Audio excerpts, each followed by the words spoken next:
7 tips for PPC and SEO agencies to effectively work together with Jay Ratkowski.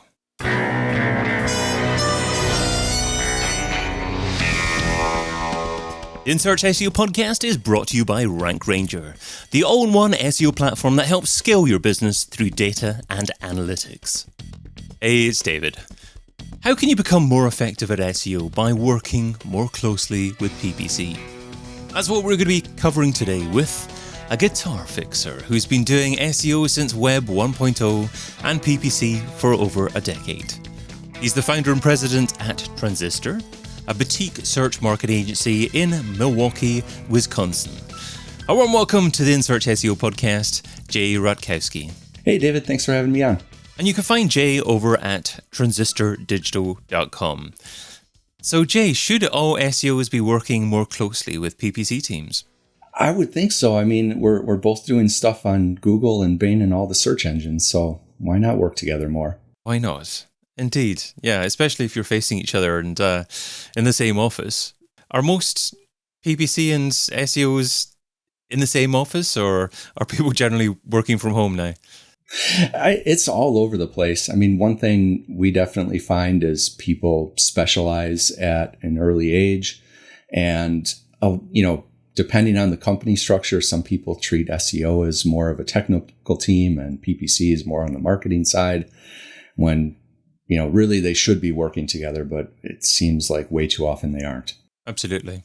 Well, today you're sharing your 7 tips for PPC and SEO agencies to effectively work together. So starting off with number 1, getting past viewing each other as competitors. Yeah, and this is a lot of ego, but also a lot of results. So, if it's 2 different agencies working together, there might be fear of taking business away, or you think your agency's smarter, or even if you're just like on different teams in the same company, you're being judged by your performance. And usually that's siloed in channels. So you've got to start that conversation off with like, we're all working together for helping the website grow, the client grow. So in general, would you say that PPC and SEO are acting for different areas of the marketing funnel?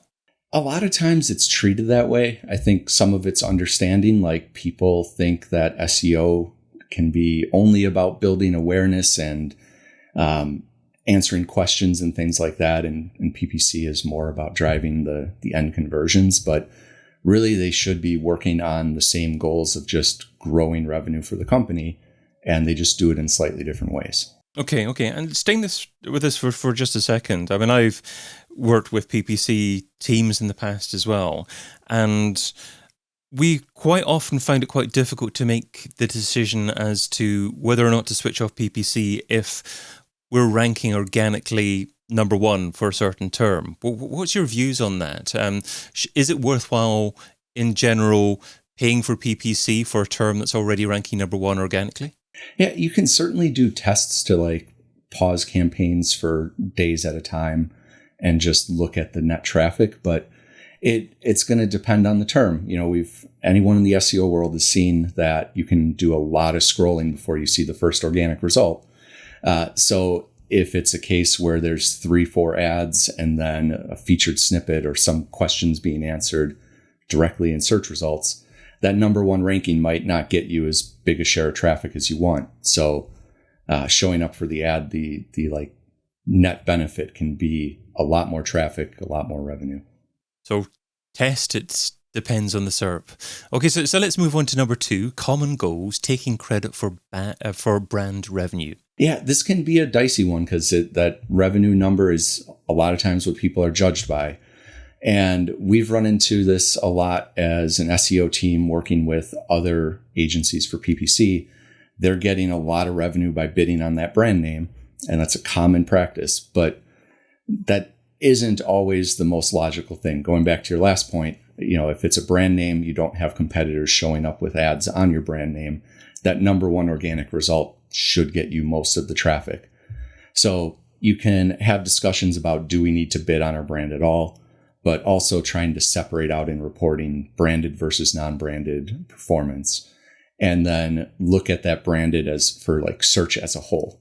That way it's not this, oh, PPC is driving so much more revenue, or PPC increased the brand budget and now SEO revenue is dropping. And we're looking at that stuff in isolation, but we just see branded search revenue is X. And that means both teams are doing good, and maybe it can be improved one way or another.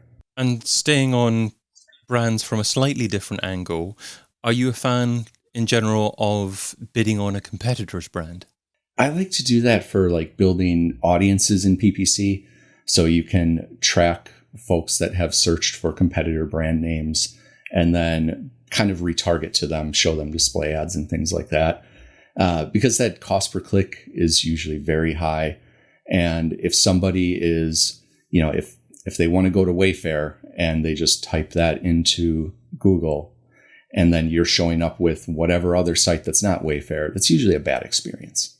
Yeah, absolutely. Yeah, certainly if people are expecting to visit a certain brand. I mean, is it worthwhile having a strategy that is thought through a little bit more? And sticking on the Wayfair example, having an ad that says something like, shop at us instead of Wayfair, and here are the reasons why we're better value, and then driving people to a specific landing page about that. Will that get better conversion rates, or is it still more challenging to actually get conversion rates that work for you for those kind of terms? You see that a lot in like the software space, where you can have an easy table that compares our competitor offers these features, we offer these features, and it's really easy for the customer to make a decision. It gets harder with e-commerce because usually it's availability and price is kind of what it comes down to. So if you can find a way to make a case and you're bold enough to call out your competitors in ads and landing pages, I say more power to you. Go for it. But it can be harder in practice than in theory. It sounds like it could be the kind of thing that would be appealing to business founders, business directors, to be quite aggressive against competitors like that. But financially, it's probably not the first port of call for making the most money from a PPC campaign. Yeah, I'd agree. Okay. Well, that brings us up to number 3. Also in common goals, using SEO to reduce PPC costs. How do you do that? So it comes down to using data from PPC to help shape your SEO strategy, or at least part of it. So there's always like high cost keywords that, the cost per click just is prohibitive against your budget.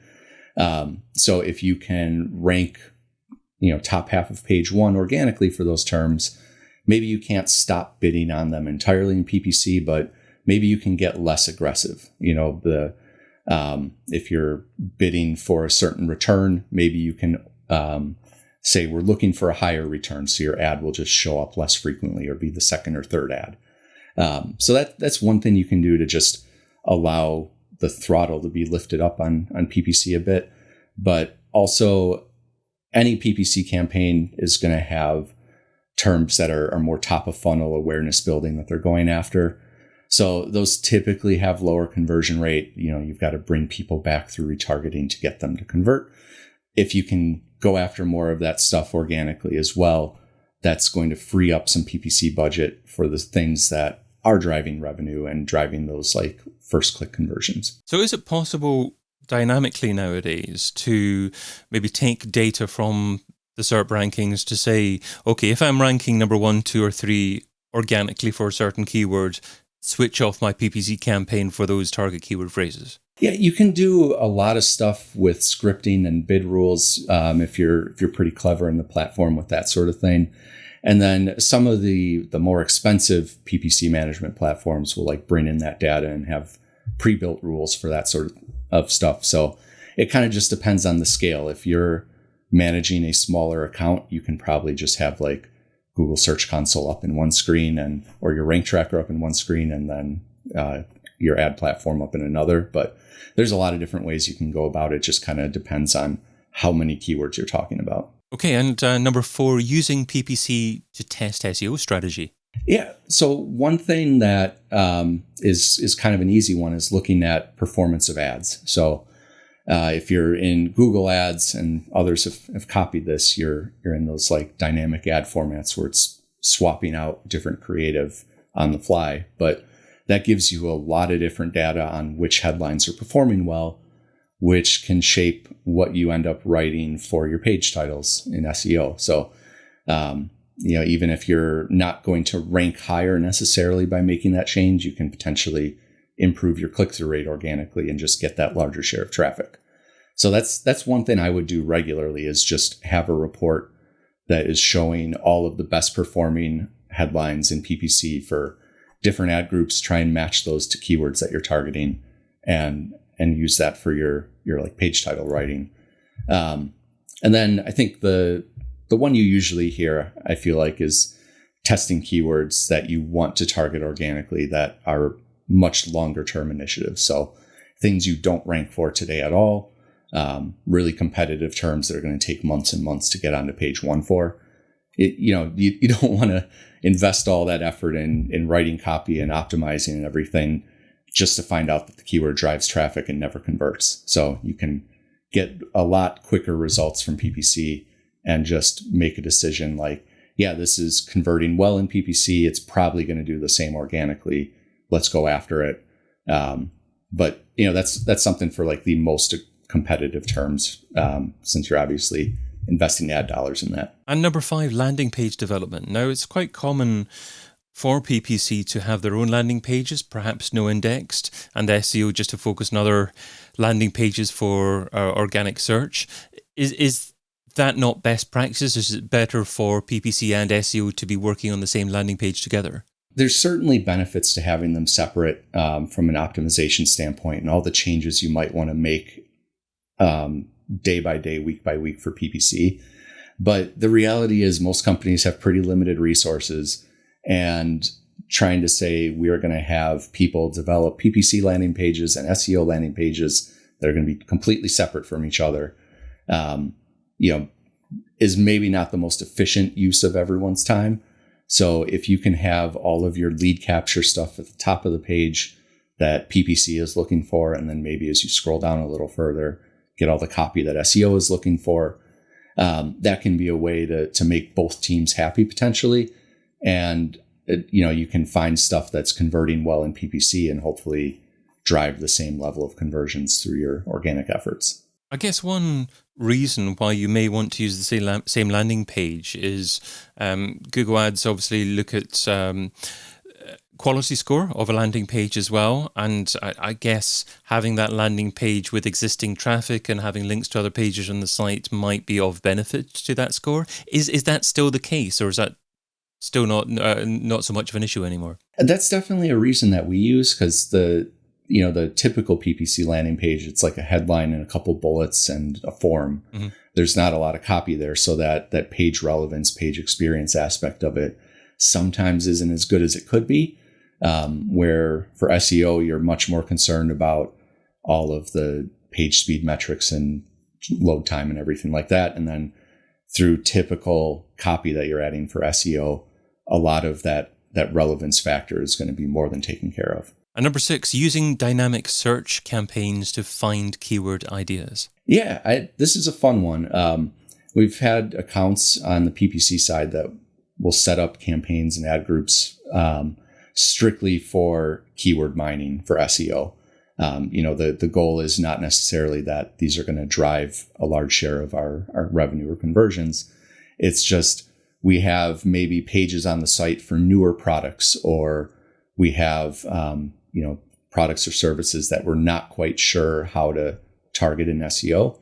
So we set up a dynamic search campaign, let Google figure out what keywords it wants to match to, look at the performance data. You can get impression counts to just see what search volume is out there that maybe you didn't find using keyword research tools, but then also what's converting. And that can help you, again, figure out what your targets are for these pages you're not necessarily sure about. Maybe find new questions that people are asking that haven't filtered up in your research. It's just a good source of constant new ideas. And finishing up with number 7, keyword level SERP features from your rank tracking tool. Yeah, so PPC certainly has metrics that they look at, for competition and cost per click to kind of judge the intent of a keyword that you might bid on, but it's not always super clear. So getting some additional data from SEO, like most rank tracking tools will say, hey, this gives local results. This query gives people also asked and videos and images and everything else under the sun.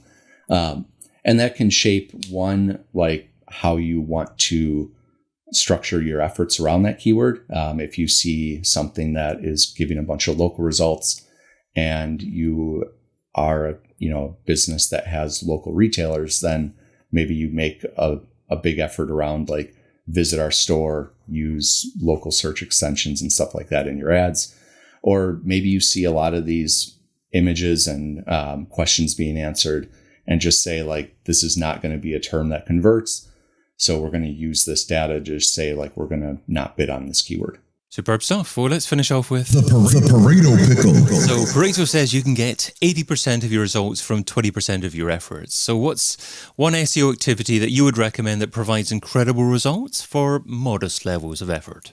I think an easy one that's kind of a regular thing we do is we have our site crawls will pull in ranking data for every page on the site.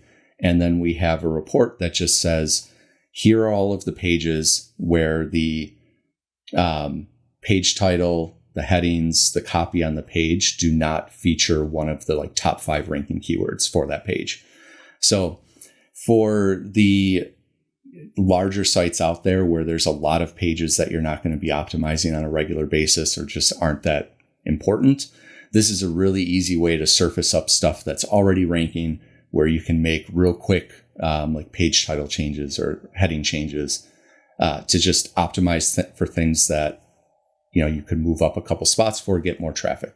And you can do that through just a crawl in a spreadsheet and a couple filters, and just get maybe you get like 50 or 100 pages that you can spend 20 minutes making changes to. Lovely, lovely. Well, I've been your host, David Bain. You can find Jay Ratkowski over at transistordigital.com. Jay, thanks so much for being on the In Search SEO podcast. Thanks, David. It's been a pleasure. And thank you for listening. Check out all the previous episodes and sign up for a free trial of the Rank Ranger platform over at rankranger.com.